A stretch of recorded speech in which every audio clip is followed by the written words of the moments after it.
शहर के पुराने बाजार की लाइटें आधी बुझ चुकी थीं और हवा में धूल और ठंडक का अजीब मिश्रण घुला था।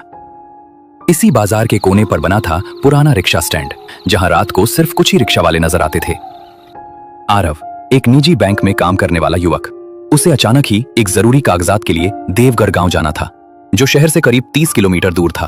थोड़ी देर बाद आरव शहर में जो पुराना रिक्शा स्टैंड था वहां पहुंच गया। पास ही में जो चाय की टपरी थी, वहां कुछ रिक्शा चालक बैठ के चाय पी रहे थे। तभी आरव ने उन रिक्शा चालकों से कहा, भैया कोई मुझे देवगढ़ छोड़ देगा क्या?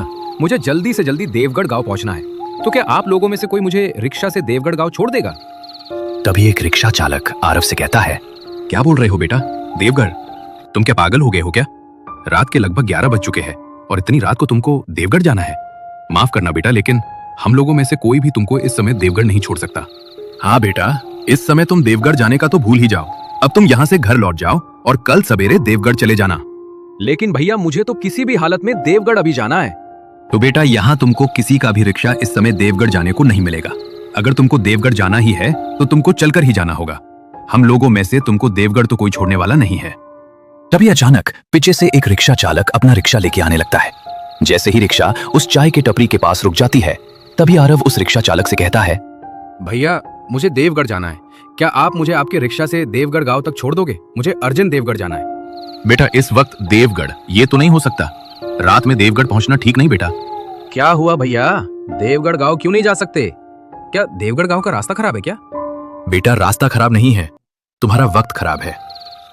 देवगढ़ जाना रात में अच्छा नहीं माना जाता। तुम चाहो तो आगे जुनैदपुर कस्बे में उतर जाओ, वहां तुम्हें छोटे छोटे ठहरने के कमरे मिल जाएंगे। सुबह होते ही देवगढ़ चले जाना। आरव को उस ऑटो वाले की बात अजीब लगी, पर आरव को मजबूरी थी। उसे आज ही काम निपटाकर शहर वापस लौटना था। नहीं भैया, मुझे देवगढ़ तो आज ही पहुंचना है। आप पैसा थोड़ा ज्यादा लो, लेकिन मुझे देवगढ़ अभी पहुंचा दो। ठीक है बेटा, मैं तुमको देवगढ़ अभी पहुंचा देता हूँ, लेकिन मेरी बात याद रखना, रात के कुछ रास्ते इंसानों के लिए नहीं होते। आरव उसकी बातों को अंधविश्वास समझकर चुप बैठ गया और रिक्शा में बैठ गया। रिक्शा धीरे धीरे खाली, सुनसान, अंधेरी सड़कों से गुजरने लगी। हवा में अजीब खामोशी थी। कुत्ते भी आज कम भौंक रहे थे। रास्ते से अजीब तरह से आवाजें सुनाई दे रही थीं। बेटा, तुम अकेले इतनी रात को देवगढ़ क्यों जा रहे हो? तुमको पता नहीं बेटा, देवगढ़ में इतनी रात को कोई इंसान जाता नहीं। मुझको रिक्शा चलाते हुए आज 15 साल हो रहे हैं, लेकिन मैंने मेरे जिंदगी में पहला इंसान देखा जो इतनी रात को अकेला देवगढ़ गांव जा रहा है।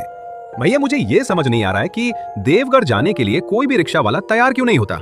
ऐसा क्या है उस देवगढ़ गांव में? बेटा, वो तो मुझे भी पता नहीं कि देवगढ़ में क्या है, लेकिन लोग कहते हैं कि रात को देवगढ़ गांव जाना मौत को दावत देने जैसा है। करीब आधे घंटे के बाद रिक्शा जुनैदपुर पहुंच गया। रिक्शा रुक जाता है। बेटा, मैं आखिरी बार तुमको कह रहा हूँ, यहीं जुनैदपुर उतर जाओ। यहाँ तुमको सामने ही 500 मीटर दूर ही एक छोटा सा कस्बा मिल जाएगा। वहाँ तुमको रात भर रहने के लिए कमरा मिल जाएगा और सुबह तुम देवगढ़ निकल जाना। नहीं भैया, मुझे अभी देवगढ़ पहुंचना है। आप मुझे अभी देवगढ़ गांव छोड़ दीजिए, आप मेरी चिंता मत कीजिए। ठीक है बेटा, लेकिन आगे जंगल वाला रास्ता पड़ेगा। मैं देवगढ़ गांव के दरवाजे तक नहीं जाऊंगा, वहां से तुमको चलकर ही जाना होगा। ठीक है भैया, मुझे देवगढ़ गांव के पास तक छोड़ दो, मैं वहां से चलकर चला जाऊंगा। कुछ देर बाद रिक्शा सुनसान कच्चे रास्ते पर पहुंच गया। रास्ता इतना डरावना था कि उस रास्ते से कोई भी गाड़ी या इंसान दिखाई नहीं दे रहा था। रात के ठीक 12 बज चुके थे। इधर उधर से उल्लुओं की, जंगली जानवरों की आवाजें आ रही थीं। ऐसा लग रहा था कि रिक्शा के आगे कोई उनको बुला रहा हो। थोड़ी ही देर बाद रिक्शा देवगढ़ गांव के नजदीक पहुंच जाता है। बस बेटा, मैं इससे आगे नहीं जा सकता। यहां से देवगढ़ गांव पास में ही है, आधा किलोमीटर। भगवान तुम्हारा भला करे बेटा, तुम अच्छे से देवगढ़ गांव पहुंच जाओ। रिक्शा वाले ने तुरंत अपना रिक्शा घुमाया और वापस लौटने लगा। आरव उसे आवाज देता रहा, पर उसने पीछे मुड़कर नहीं देखा। अब आरव अकेला था। रास्ते के दोनों तरफ ऊंचे ऊंचे पेड़ थे। हवा उनकी शाखाओं को हिलाकर एक भयानक फुसफुसाहट पैदा कर रही थी। आरव ने अपना बैग ठीक किया और आगे बढ़ा।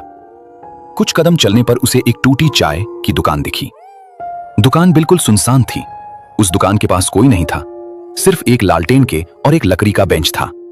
थकावट से टूट चुका आरव उसी पर लेट गया। करीब 20 मिनट बाद आरव को किसी के चलने की आवाज आई। आरव चौकन्ना होकर खड़ा हो गया। तभी सामने से एक लंबा, दुबला, पतला आदमी, काले कपड़े, कंधे पर फटा कंबल धीरे धीरे आगे आ रहा था। भैया रुकिए, क्या आप देवगढ़ जा रहे हो? क्या हुआ? तुम मुझे ऐसा क्यों बोल रहे हो? भैया मुझे देवगढ़ जाना है। रात में अकेले रुकना मुश्किल है। अगर आप देवगढ़ गांव जा रहे हो तो मुझे अपने साथ ले चलिए। मेरे साथ चलना है तो मेरी बातें माननी होंगी, नहीं तो तुम्हारी लौटने की सुबह नहीं होगी। आरव डर गया, लेकिन उसके ऊपर मजबूरी थी। इसके कारण उसने हाँ कर दी। ठीक है भैया, आप जो कहोगे मैं वही करूंगा, बस मुझे देवगढ़ गांव तक आपके साथ आने दो। ठीक है, तो आ जाओ मेरे साथ साथ। और हाँ, भूल कर भी पीछे मुड़कर मत देखना। क्यों भैया, क्या होगा अगर मैंने पीछे मुड़कर देखा तो? मैंने तुमको पहले ही बताया था कि मैं जो कहूंगा वो तुमको करना होगा, तो भी तुम मेरे बात को काट रहे हो। अगर मेरे साथ चलना है तो मैं जैसा बोलूंगा वैसा तुमको करना पड़ेगा, नहीं तो मैं चला। ठीक है भैया, मैं अब कुछ नहीं बोलूंगा और आपकी हर बात मानूंगा। तभी आरव और वो आदमी रास्ते से आगे बढ़ते गए। कुछ ही दूर जाने के बाद चलते चलते आदमी बोला, अगर तुमको पीछे से कोई पुकारे तो भी मुड़कर मत देखना। इस रास्ते की आवाजें इंसानों की नहीं होती। ये सुन के आरव के रोंगटे खड़े हो गए। वो डर जाता है, लेकिन उसको देवगढ़ गांव किसी भी हालात में पहुंचना था, इसीलिए वो उस आदमी के साथ आगे बढ़ता गया। कुछ देर बाद पीछे से एक लड़की के रोने की आवाज आई। भैया, लगता है कोई बच्ची रो रही है, लेकिन इतनी रात को इस समय कौन बच्ची रो रही है? चुप कर बेटा, बोलो मत। ये किसी बच्ची की या किसी इंसान की आवाज नहीं है। ये वो चीजें हैं जो रात में नए शिकार ढूंढती हैं। बस तुम पीछे मत देखना। ये सुन के आरव खामोश हो जाता है। तभी अचानक आरव को जैसे किसी ने पकड़ लिया हो। उसके पैर आगे ही नहीं बढ़ पा रहे थे। भैया, मैं आगे ही नहीं बढ़ पा रहा हूँ। ऐसा लगता है कि मुझे किसी ने पकड़ लिया हो। मुझे तो बहुत डर लग रहा है। बेटा, तुम जैसे खड़े हो वैसे ही खड़े रहो। तुमको किसी ने पकड़ लिया है। तुम्हारा हाथ आगे बढ़ाओ, मैं तुमको खींच लेता हूं। उसके बाद आरव ने कांपते हाथ आगे बढ़ाए। तभी उस आदमी ने आरव को अपनी ओर खींच लिया। अगर मैंने तुम्हारा हाथ खिंचाना होता तो तुम इसी अंधेरे में खो जाते, हमेशा के लिए। कुछ आगे पहुंचते ही आरव उस आदमी से बोला, भैया, अब मुझे मेरे पैरों का बोझ कम लग रहा है। अगर आज आप नहीं होते तो मैं आज उसी अंधेरे में कहीं गुम हो जाता। आपके वजह से आज मेरी जान बची। बेटा, तुम अभी अभी मौत के मुंह से बचे हो।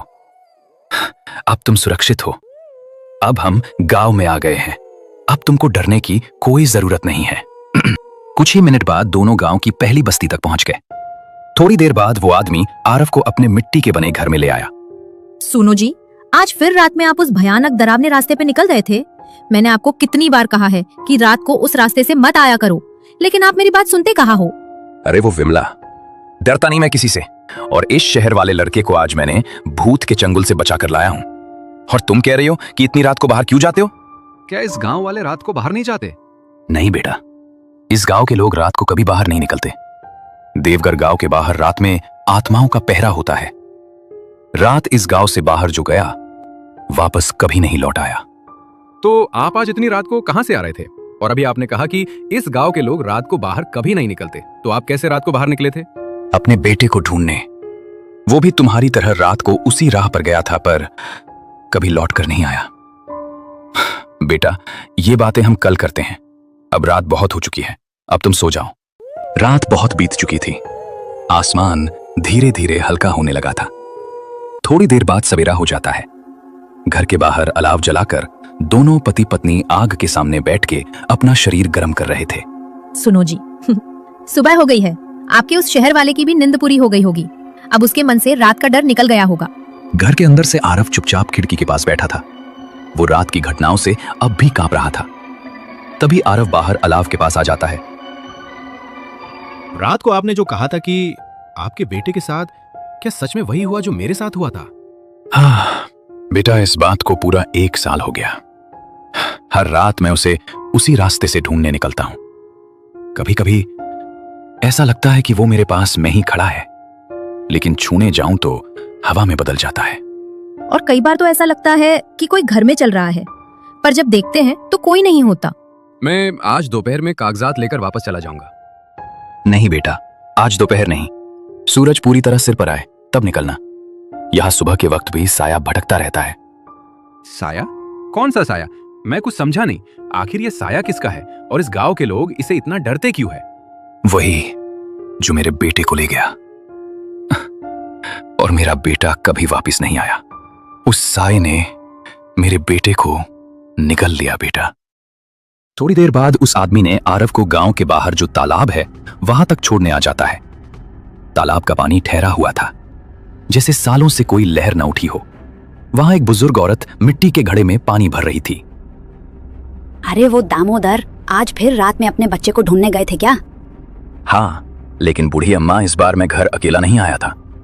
इस बार मैंने इस शहर के लड़के को उस रास्ते से बचा कर लाया हूँ। बेटा, तुम इस गांव में शहर से क्यों आए हो तुमको पता नहीं? रात को इस गांव में किसी का साया घूमता रहता है। बूढ़ी अम्मा, मैं इस गांव में मजबूरी में आया था, इसीलिए इस भैया ने मुझे बचाया। बेटा, देवगढ़ में 2 तरह के लोग आते हैं। एक जिन्हें यहाँ कुछ खोजना होता है और दूसरे जिन्हें यहाँ कुछ खोजना नहीं चाहिए था। उसी पल हवा में एक अजीब सी गंध फैल गई, जैसे कोई पुरानी सड़ी हुई मिट्टी उठ गई हो। तभी आदमी चिल्लाकर बोलता है, चलो यहाँ से जल्दी, वो साया फिर हमारे गांव की तरफ आ रहा है। जल्दी भागो बेटा, भागो अम्मा, नहीं तो हम सबको ये साया निगल लेगा। चलो जल्दी, भागो भागो। तीनों वहां से गांव की तरफ तेजी से घर की ओर भागने लगते हैं। भागते भागते आरव ने उस आदमी से पूछा, भैया, आखिर ये साया है कौन? कोई मुझे बताएगा? अभी नहीं बता सकता बेटा, तुम बस दौड़ते रहो, घर जाने के बाद सब बता दूंगा। भागते भागते दोनों आधे रास्ते में पहुंच गए। तभी अचानक आरव ने पीछे मुड़कर देखा तो उसको अपने पीछे लंबी सी काली परछाई आती हुई दिखती है। उसका न कोई चेहरा न आकार, बस एक ऊंची लहराती परछाई जो हवा के साथ आरव के पीछे पीछे आ रही थी। आरव डर से जम गया। तभी सामने से भागते हुए आदमी चिल्लाने लगा, बेटा पीछे मुड़कर मत देख, तू फिर से उसी जाल में फंस जाएगा। आरव झट से आगे मुड़ा और आगे भागने लगा। थोड़ी देर बाद दोनों घर पहुंच जाते हैं। घर पहुंचते ही दरवाजे पर खड़े होकर उस आदमी ने दरवाजा खटखटाया। अरे वो विमला, जल्दी दरवाजा खोल, नहीं तो वो साया हमको निगल लेगा। तभी घर के अंदर से उस आदमी की पत्नी विमला ने दरवाजा खोला और दोनों घर के अंदर चले गए। क्या हुआ जी? आप तो इस लड़के को छोड़ने गए थे, तो आप दोनों घर वापस क्यों लौट आए? और तुम दोनों इतने घबराए क्यों लग रहे हो? विमला, वो साया हमारे पीछे लग गया था। हम दोनों जैसे तैसे घर तक पहुंच गए। हे भगवान, इस गांव पे किसकी नजर लग गई है जो अब दिन में भी ये साया हमारा पीछा नहीं छोड़ रहा है? हे भगवान, ये अच्छा संकेत नहीं है। बेटा, आज जो हमारे पीछे पड़ा हुआ था, ये वही साया है जिसने मेरे बेटे को निगल लिया था। और लगता है ये साया तुम्हारे पीछे भी पड़ा है। लेकिन क्यों ये साया मेरे पीछे क्यों पड़ गया है? मेरा इससे क्या लेना देना? क्योंकि तुम देवगढ़ में ऐसे दिन आए हो जिस दिन ये साया नए मेहमान को ढूंढता है। क्या मतलब? आप कहना क्या चाहते हो? आपका मतलब कि मुझे ये साया मारना चाहता है? आज इसके चुने हुए व्यक्ति की मौत का दिन है। उस आदमी की बात सुनकर आरव का चेहरा सफेद पड़ जाता है। मेरी मौत का दिन? आप क्या कह रहे हो? मैं तो बस इस गांव में मेरे कागजात लेने आया था। बेटा, इस साय का लक्ष्य कभी अचानक नहीं होता। ये उसी को चुनता है जो किसी अधूरी आत्मा से जुड़ जाता है। लेकिन मेरी किसी आत्मा से क्या दुश्मनी हो सकती है? तुमने वही गलती की जो मेरे बेटे ने की थी। कौन सी गलती? रास्ते में रात को किसी पुकार का जवाब देना, जो मेरे बेटे ने की थी और कल तुमने की। मैंने तुमको कल रात को समझा था कि पीछे मुड़कर मत देखो और किसी का जवाब मत दो, लेकिन तुमने मेरी बात नहीं सुनी। ये सुन के आरव का दिल मानो धड़कना भूल गया था। उसका पूरा शरीर नीचे से ऊपर तक थर थर कांप रहा था। तभी आरव कांपते हुए बोला, कल रात को जो मुझे रोने की आवाज आई थी, वो लड़की जिसने बचाओ कहा था। हाँ बेटा, वही आवाज। लेकिन वो आवाज लड़की की नहीं थी, वो उसी साए की लुभाने वाली पुकार थी। जो भी उसकी पुकार पर ध्यान देता है वो उसके निशान पर आ जाता है। तो अब मैं उस साए के मौत का शिकार बन गया हूं क्या? तभी उधर से उस गांव की बुरी अम्मा आने लगती है। बेटा, तुम उस साए के शिकार तो बन गए हो, लेकिन बच भी सकते हो अगर अपनी किस्मत का एक काम पूरा कर दो तो। बुढ़ी अम्मा, आप जानती हैं ये लड़का इस साए से कैसे बच सकता है? साया जिसे चुन ले वो डर से नहीं, सच से मारा जाता है। कौन सा सच बुढ़ी अम्मा? बेटा, तुम यहाँ कागज लेने आए हो ना? कौन सा कागज लेने आए थे, पहले ये मुझे बताओ। मेरी कंपनी के पुराने खातों के कागजात, जो यहाँ देवगढ़ में एक बंद पड़े गोदाम में रखे हैं। दामोदर और बुरी औरत एक दूसरे को देखने लगे। उनके चेहरों पर डर की एक नई परत उभर आई थी। ये तो वही गोदाम है जहां मेरा बेटा आखिरी बार गया था। क्या आपका बेटा उस सरकारी गोदाम में गया था? लेकिन आपका बेटा उस सरकारी गोदाम में क्यों गया हुआ था? बेटा, वही गोदाम इस देवगढ़ गांव की सबसे पुराने मौतों का घर है। उस गोदाम में सालों पहले आग लगी थी। कई मजदूर अंदर फंसकर मरे थे। और कहते हैं उनकी आत्माएं आज तक उस गोदाम के बाहर नहीं आ पाईं। अब तक उस गोदाम में उनकी आत्माएं भटकती हैं। तो मैं अब क्या करूं? बेटा, अगर तुम सच में बचना चाहते हो तो आज उन्हीं आत्माओं को तुमको मुक्त करना होगा। मैं कैसे उन आत्माओं को मुक्त कर सकता हूं? बेटा, जिस कागज के लिए तुम इस गांव में आए हो वही कागज आग के असली कारण को छुपाता है। कई मजदूरों की मौत को दुर्घटना नहीं माना गया था, वो किसी बड़े घोटाले का राज छुपाता है। बेटा, वो साया तुम्हारा पीछा इसलिए कर रहा है क्योंकि अगर तुम वो कागज ढूंढ लो तो उसके कैद किए गए लोगों की आत्माएं आजाद हो जाएंगी। मतलब ये सिर्फ भूतिया मामला नहीं, एक अपराध भी है। हाँ, और जिनकी आत्माएं मरी वो अपनी सच्चाई चाहते हैं और उनको न्याय मिलने की प्रतीक्षा कर रही है। तभी अचानक उधर से वो काली परछाई दरवाजे के बाहर दिखाई देने लगती है। न चेहरा, न आंखें, सिर्फ अंधेरा। चलो आरव, तुम्हारा समय पूरा हो गया है।